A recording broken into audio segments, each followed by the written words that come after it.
ሴት ልጅ ማሬ እርቦሃል ብላ ከጠየቀች እንድትጋብዛት ፈልጋ ነው።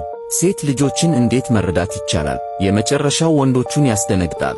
ሴት ልጅ ሁልጊዜ እጆቿን ካጣመረች ወይም ሁልጊዜ ኮፍያ ያለው ሹራብ ወይም ትልቅ ቲሸርት ምትለብስ ከሆነ በእርግጠኝነት አይናፋር መሆኗን እወቅ። ሴት ልጅ በአንተ ላይ ምትደገፍ ወይም እጆቿን ወይም እግሮቿን በአንተ ላይ ካደረገች ካንተ ጋር ስትሆን በጣም አስተማማኝ እና የተጠበቀች እንደሆነ ይሰማታል ማለት ነው። ቲክቶክ ከጓደኛ በላይ መሆን የሚፈልገውን ሰው ያውቃል። ሼርን ስትጫኑ ከዚያም የዋትስአፕ ምልክቱን ስትነኩ የሚታየው ሁለተኛው ሰው ነው። ሴት ልጅ ዝም ስትል እና ለአንተ ምላሽ መስጠት ስታቆም ወይ ከሌላ ሰው ጋር ስታደርግ ባየችው ነገር ቀንታለች ወይም ተናዳለች ማለት ነው። ኮመንት ላይ ማይ ላቭ ታይፕ ብላችሁ ጻፉና የቀረውን ኪቦርዳችሁ ይጨርሰው። ምን አይነት ፍቅረኛ መያዝ እንደምትፈልጉ ይነግራችኋል። አንዲት ሴት አንተን ስታገኝ ለማቀፍ እጆቿን በትልቁ የምትዘረጋ እና ለጥቂት ሰኮንዶች አጥብቃ እና ጨምቃ የምታቅፍ ከሆነ ፍቅርህን በጣም ትፈልጋለች እናም ላንተ ታስብልሃለች።